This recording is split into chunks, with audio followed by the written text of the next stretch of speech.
And this is where the Savant nerve stimulator is very unique, in that it's a very high-tech machine with a lot of high-tech features, but it has the most important feature is that is the mapping probe. That you can map the nerve and locate the nerve percutaneously before you make a needle puncture. This brings it very close to achieving what an ultrasound machine does, and that is locating the nerve to prevent somebody who's not quite sure of the anatomy puncturing the skin and poking around looking for the nerve. And also, even in the hands of an experienced nerve blocker, the nerve might not be where it should be. There are anatomical variations. However, the mapping probe allows you to identify the nerve percutaneously, and you can do your nerve puncture accurately. This saves both time and makes the block more accurate at the same time.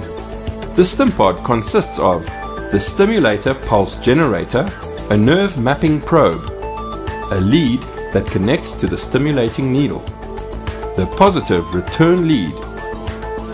Now we have the machine in the mapping mode. Here we have the pulse width. In order to get the best stimulation through the skin, one needs to have that on 0.3 milliseconds, and by pressing that button it changes to 0.3 milliseconds. And as one has the probe in place, one will raise the current until you get a twitch in the arm in the correct place. So now it's on 0.3, so we'll proceed to do our block. At the start of the procedure, landmarks are marked on the skin to give an approximate idea of where the nerve is to be expected.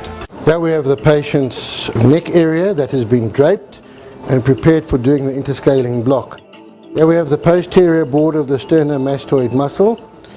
This line marks the level of the cricoid cartilage, which gives us an idea where C5, C6 level in the neck is. Here's the external jugular vein, and here is the interscaling groove, which we have palpated digitally. There's our finger in the interscaling groove. That's where we expect to get our brachial plexus. When using the Stimpod, one can locate the nerve through the skin by placing the mapping probe where one would expect the nerve to be. And when one stimulates the nerve through the skin, one can look through the skin percutaneously to find the ideal twitch. In this case, we're looking for the forearm flexors, as we see there. Now, I know exactly where my nerve is under the skin. When one gets the twitch, one must also try and look to find the area of maximum twitch, because the probe's point is round and can be stimulating the nerve a bit from the side. Your greatest current density is in front of the needle, so we'll try and get the front of the needle over the nerve to get the best twitch. The mapping probe is held in position to identify the nerve, and the needle is approached right up to the point of the mapping probe. As soon as the needle touches the skin, the machine automatically switches from stimulating on the mapping probe to stimulating on the needle. One has to then change the current to 1.2 milliamps, and the needle is advanced through the skin,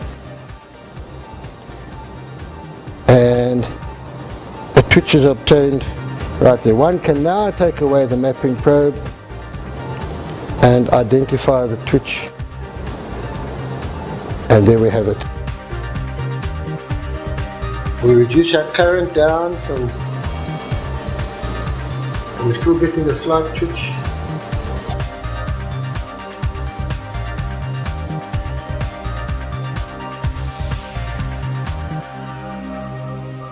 When the block is performed this way, between 5 and 10 milliliters of local anesthetic is usually sufficient, because it's very, very accurately placed.